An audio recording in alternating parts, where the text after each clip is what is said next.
Haleluya. Mari kita teduhkan hati kita di hadapan Allah. Membuka hati kita bagi kebenaran firman-Nya. Tuhan Allah Bapa yang bertahta di sorga, segala kemuliaan, hormat, dan syukur kami persembahkan kepadamu di dalam ibadah kami pada hari ini. Oleh anugerah Engkau Tuhan, memberi kami kesempatan untuk beribadah kepada Tuhan. Dan kami sudah memuji Engkau. Kini saatnya Engkau berbicara kepada kami melalui bibir lidah hamba-Mu. Urapilah hamba-Mu secara khusus, agar dapat menyampaikan pesan Tuhan bagi seluruh umat-Mu.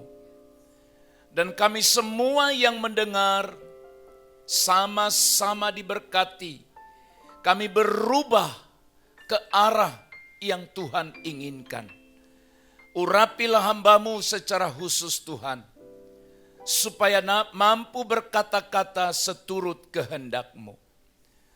Berfirmanlah Tuhan, kami telah siap mendengarkan-Mu.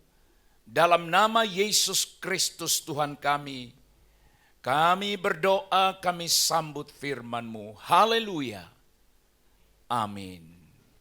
Ya, salam sejahtera bagi kita, Bapak, Ibu, saudara-saudara jemaat yang terkasih dalam Kristus. Kita sudah berada di minggu ketiga pada bulan yang kelima. Saya akan melanjutkan serial khotbah ini.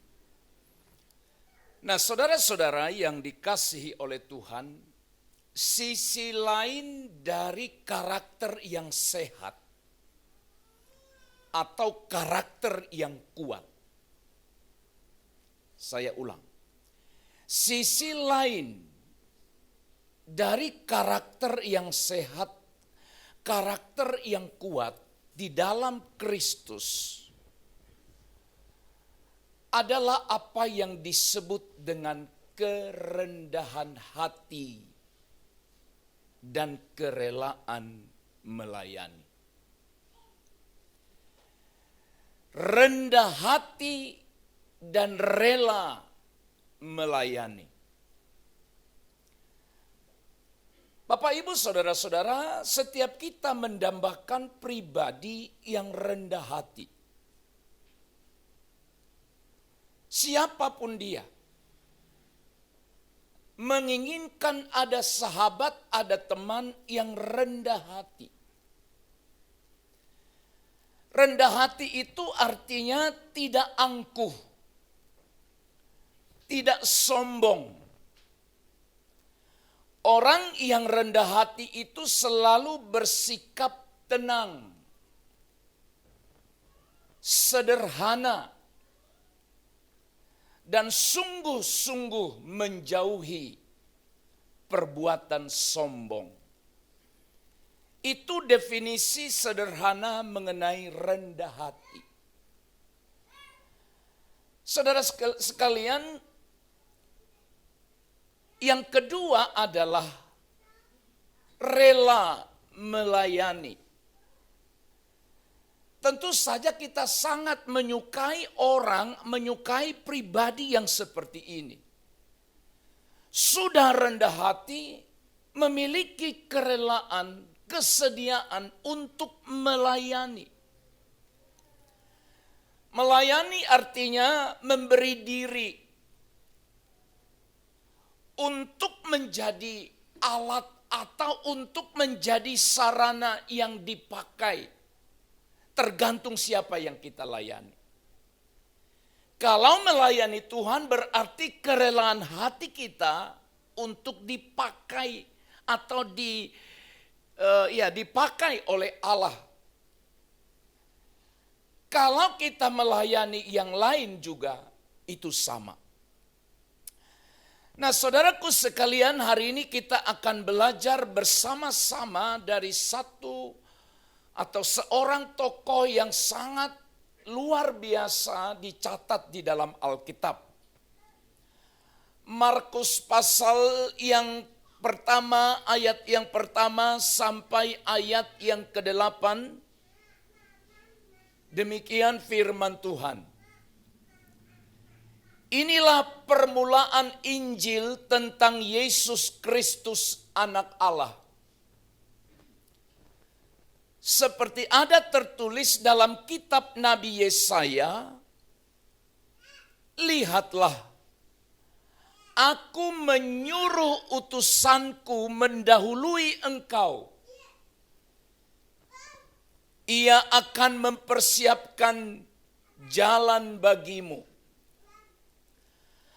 Ada suara orang yang berseru-seru di padang gurun. Persiapkanlah jalan untuk Tuhan. Luruskanlah jalan baginya.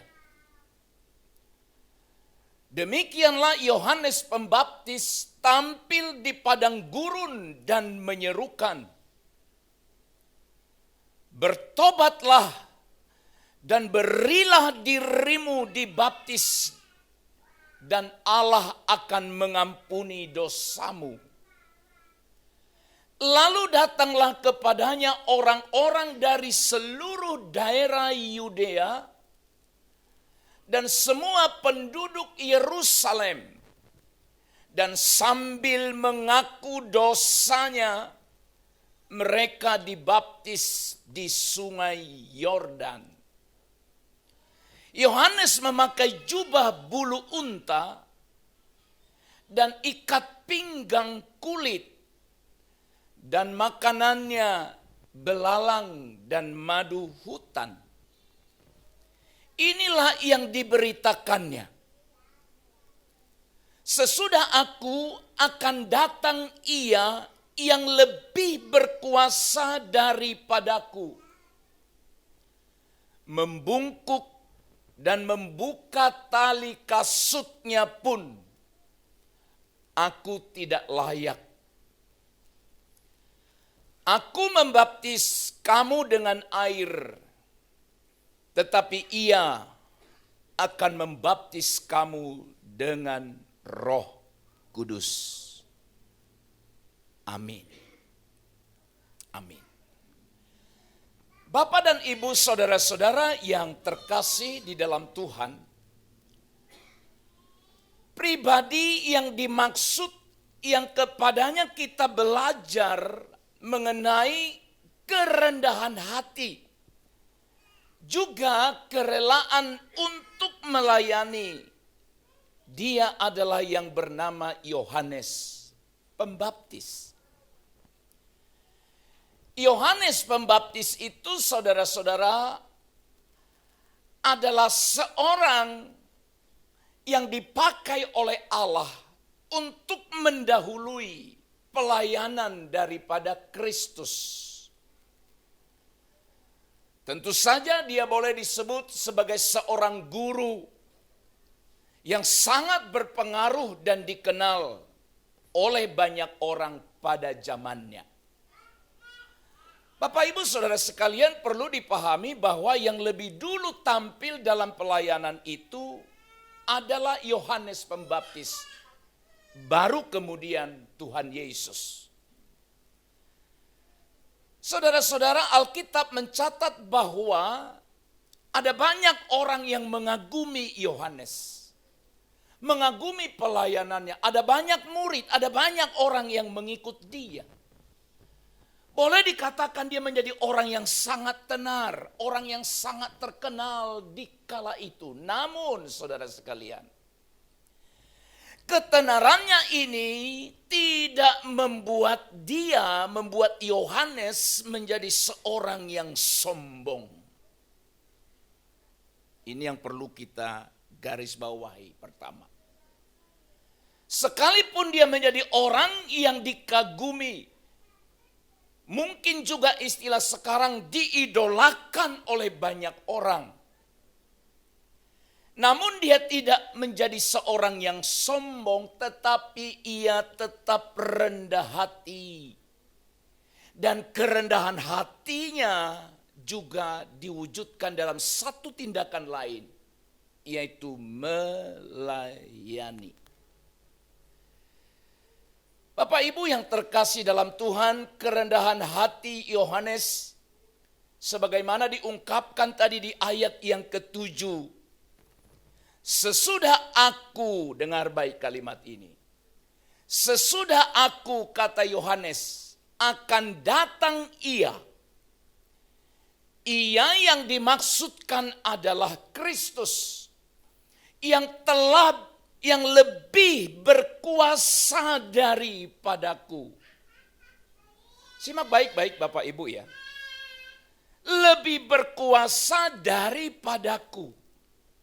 Lalu berkata begini, membungkuk dan membuka tali kasut, tali sepatunya pun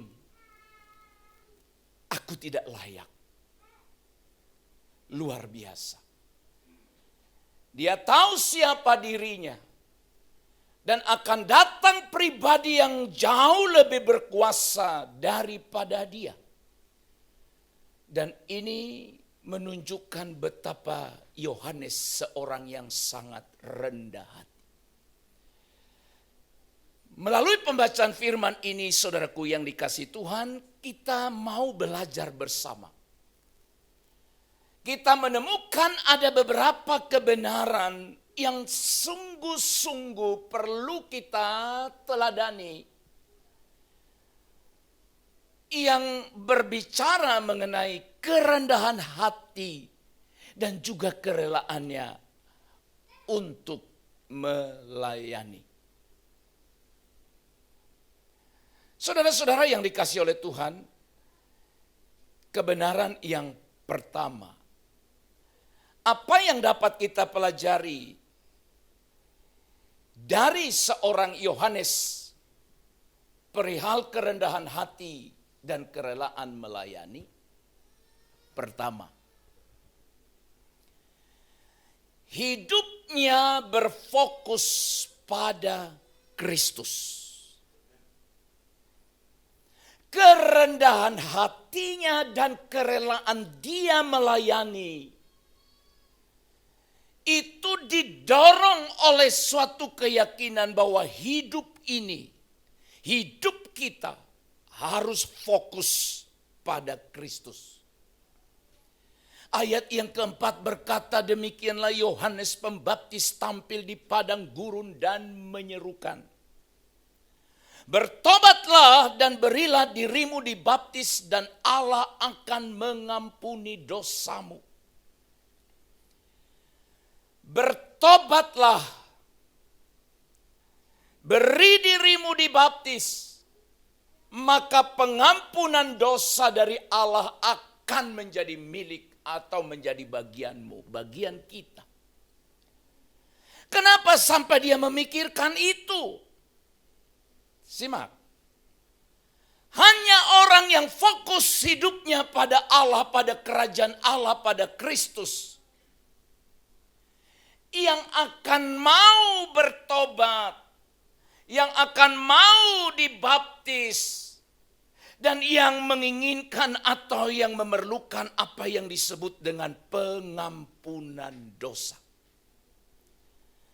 Ada orang tidak mau tahu dengan dunia ini, dengan hidup ini. Hidup sesuka hatinya. Hidup menurut kesukaan atau kesenangan diri sendiri. Tanpa pernah atau tidak mau memikirkan mengenai kehidupan di kekekalan nanti. Maka fokus hidup orang seperti ini adalah kebalikan daripada ini. Kalau Yohanes berfokus atau hidupnya fokus tertuju pada Kristus, maka orang yang tidak memikirkan pertobatan, keselamatan dirinya, pengampunan dosa, tidak pernah dia memikirkan itu. Berarti dia hanya fokus pada dunia ini atau pada hal-hal yang sifatnya sesaat atau sementara. Bapak Ibu, semua kita akan meninggalkan dunia ini. Dan di dunia ini kita hanya sesaat dan sementara. Mungkin saudara berkata, saya lama Pak. Oke, enggak apa-apa. 100 tahun. 150 tahun. Kalau memungkinkan. Tapi seperti apa yang sudah saya sampaikan pada beberapa waktu yang lalu. Untuk belajar kebenaran selama kita ada di dunia ini terlalu sedikit waktu kita.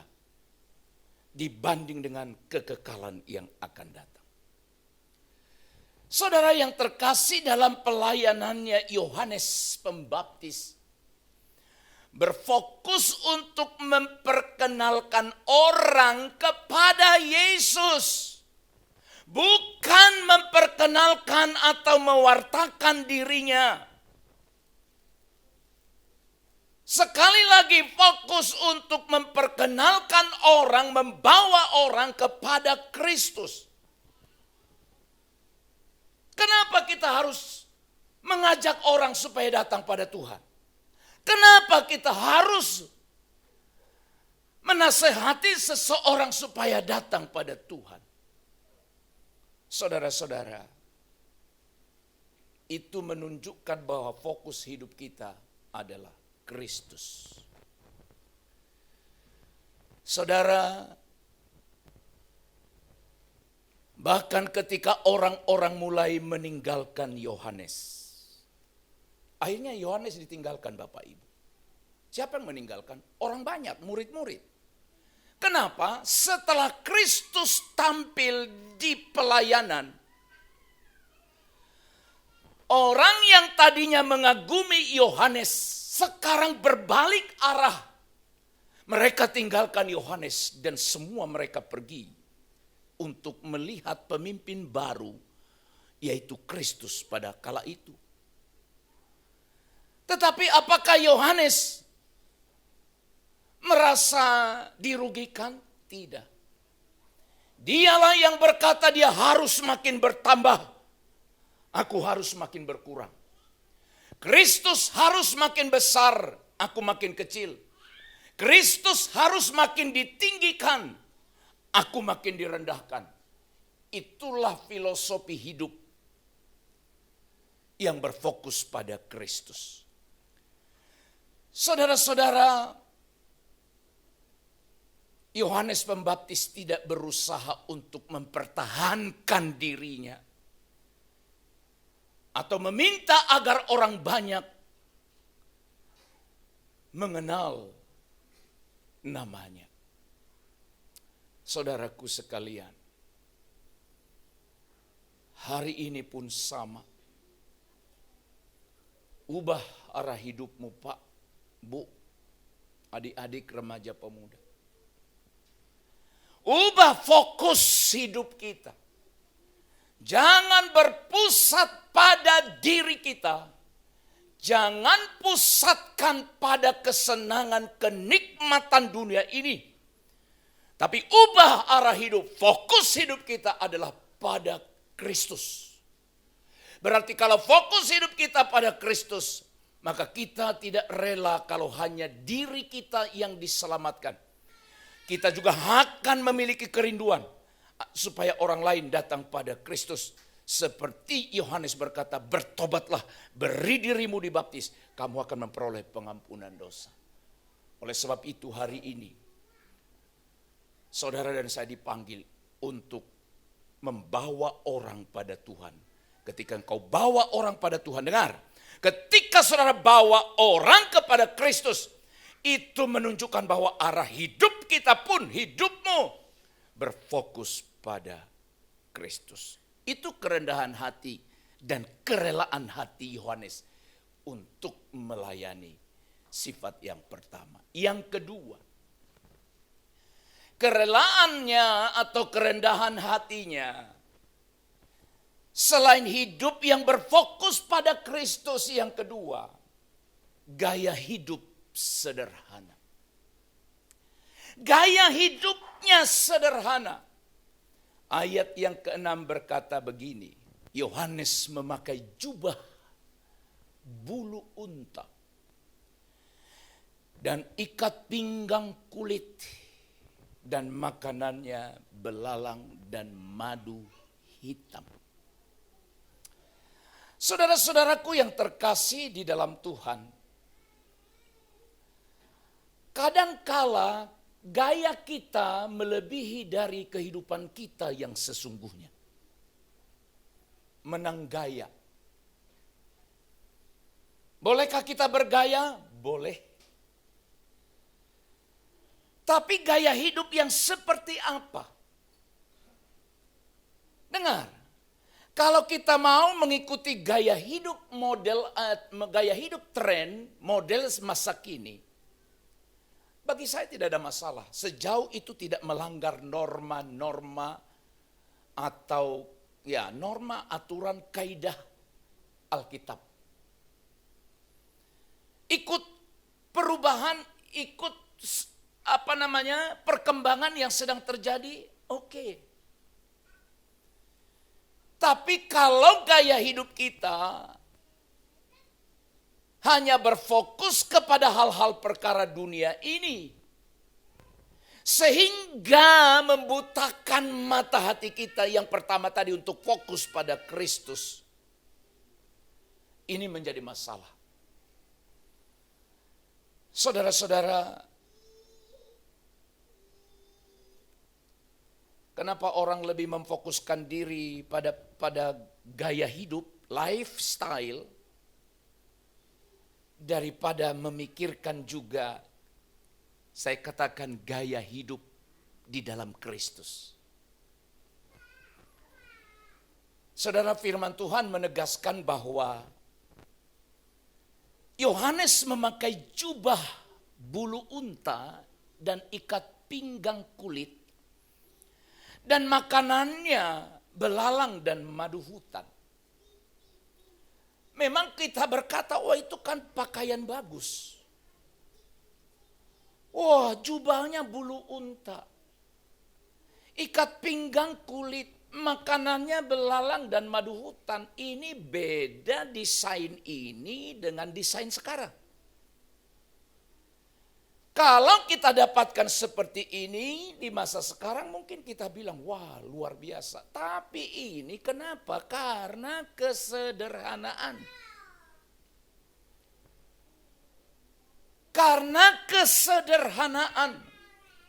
Kalau saudara mau lihat penampilan hidup seperti ini, maka saya percaya tidak seorang pun yang tertarik kepada gaya hidup seperti ini. Karena seadanya. Namun saudara-saudara, ia tidak merasa minder, ya kan? Atau menjadi kurang percaya diri, kurang berharga karena apa yang dia pakai. Sebab Yohanes tahu bahwa identitasnya, keberadaannya, haleluya, tidak ditentukan oleh apa yang ia makan, apa yang ia minum, apa yang ia pakai. Penampilanmu boleh mantap. Makananmu, minumanmu boleh enak-enak. Tapi kalau engkau jauh dari Kristus, sama sekali tidak ada artinya. Saudara-saudara, berapa banyak orang yang hanya mengejar identitas seperti ini? Makanan, minuman, atau pakaian yang kita sebut dalam satu satu paket begitu ya, penampilan lahiriah ditonjolkannya di situ. Ingat baik-baik, identitas kita, keberadaan kita tidak ditentukan oleh itu. Di hadapan Allah, di hadapan manusia memang iya. Kalau saudara pergi ke pesta, akan ada orang mengamati saudara. Dia datang ke sini naik apa? Lalu akan ada orang tanpa kita sadari mengamati kita mulai dari telapak kaki sampai ke atas. Ini sepatu merek apa? Ini kalau pria misalnya celana kainnya bahan apa ya? Kalau pakai batiknya dia bilang, batik yang dia pakai aku tahu harganya. Karena orang bisa tahu tanpa disentuh, hanya dilihat bisa tahu. Karena udah begitu aja yang dipikirkannya. Jam tangannya merek apa?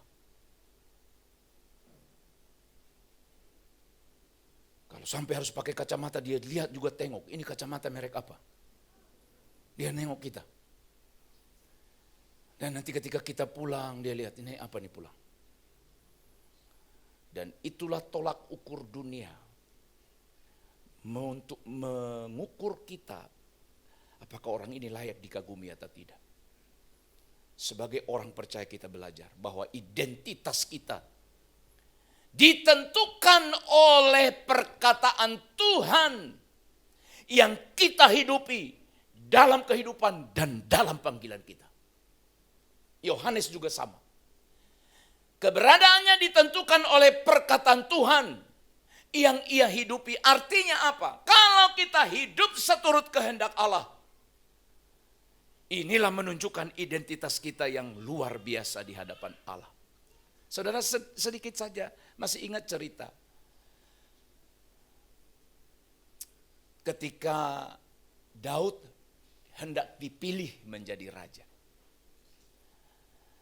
Bapaknya Isai itu tidak memperhitungkan anak yang satu ini. Ketika ada kontes, bukan kontes ya, atau pemilihan anak-anak Isai oleh Samuel. Baca Alkitab. Daud tidak masuk hitungan, disuruh pergi ke padang, menggembalakan. Tapi yang tampil di situ adalah abang-abangnya yang secara penampilan, Alkitab berkata, mereka tinggi besar, gagah, berdiri di hadapan Samuel, satu persatu lewat. Tapi sampai giliran terakhir, Tuhan bilang, satu pun tidak ada di antara mereka. Saudara-saudara, maka Samuel bertanya kepada Isai, hanya inikah anakmu? Dia bilang, masih ada satu. Tapi dia ada di padang sana. Disuruh pulang. Kecil, remaja, Alkitab berkata rambut kemerah-merahan.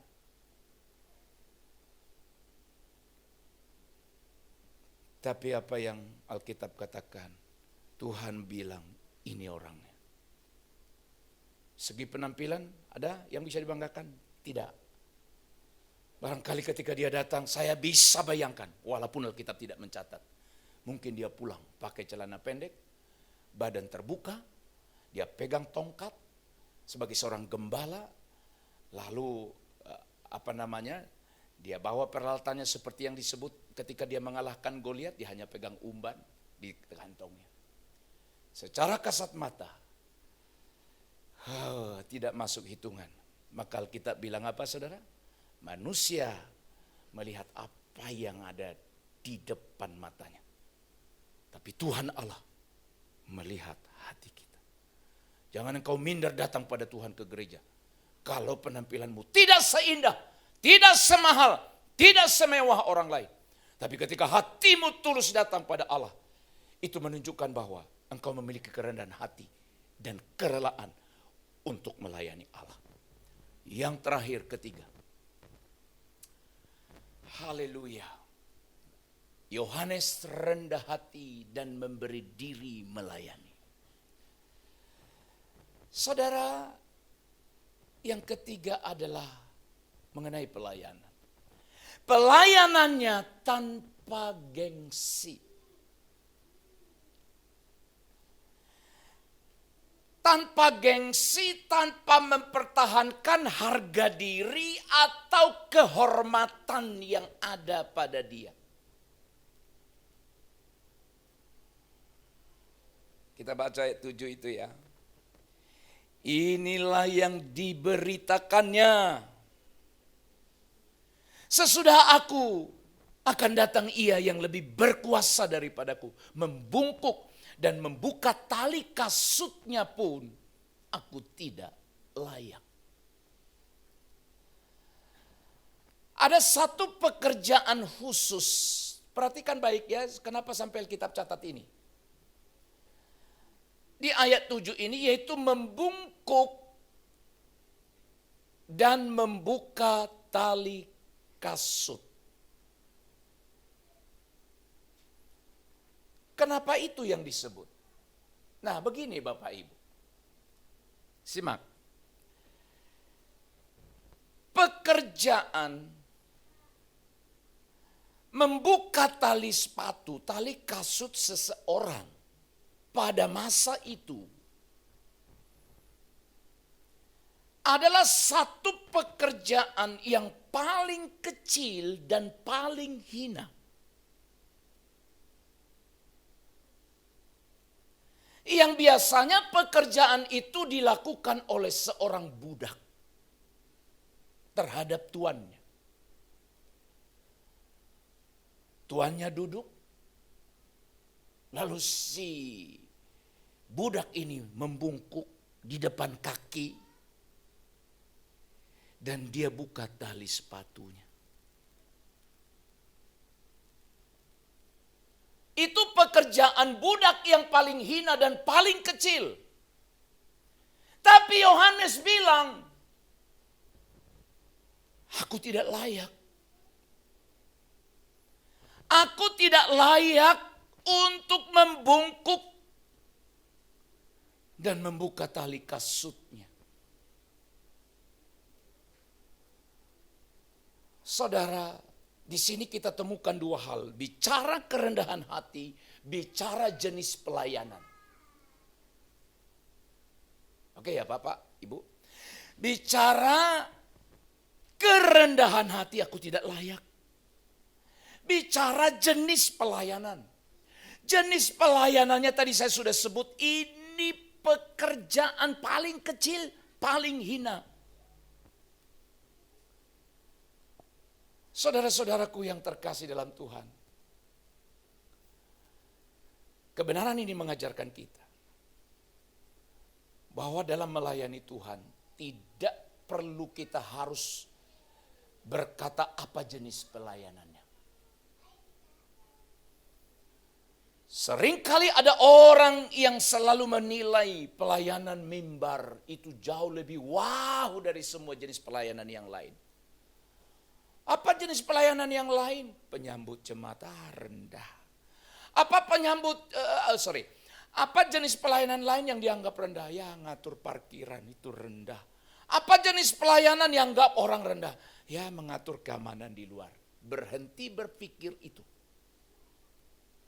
Tidak lebih hebat, tidak lebih spesial orang yang melayani jenis pelayanannya berada di belakang mimbar seperti ini. Tidak lebih hebat ini dan tidak lebih rendah yang lain. Semua itu sama di hadapan Allah.